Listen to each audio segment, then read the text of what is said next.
I go all over the world. I go all over the world interviewing millionaires and billionaires. Can I get 1 minute with you for our channel? Absolutely, let's do it. How much real estate do you own now? I own a lot of real estate. Do you think a home is a good investment? The home is a terrible investment. The home is not an investment. But a lot of people would disagree with that, though. Right, I get that all the time, and I argue this point with people over and over, and I actually own a home, and I can tell you it's the stupidest investment you could make. It is not an investment, neither is this car. It's not an investment. It's a luxury item you want to have. And I can take you back over time. Homes don't always go up in price. The problem is most people that are 40 years old and younger have never seen a bad real estate market. I've lived through them. And by the way, homes do go down in price.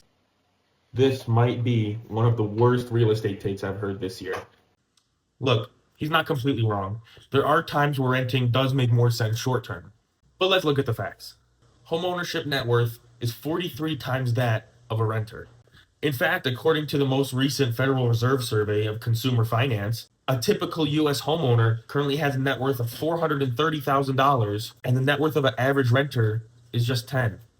But let's look at this from a different perspective. The top 1% has 11.6 million net worth on average. Top 2% drops down to 2.7. The top 10% has an average net worth of 970,000. The top 50% has a net worth of about 585,000.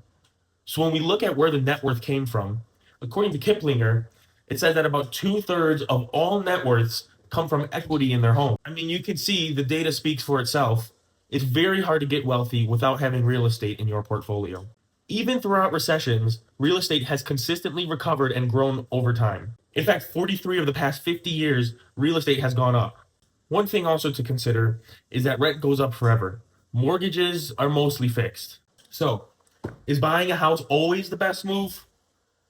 No, but calling it a terrible investment, that just doesn't line up with reality.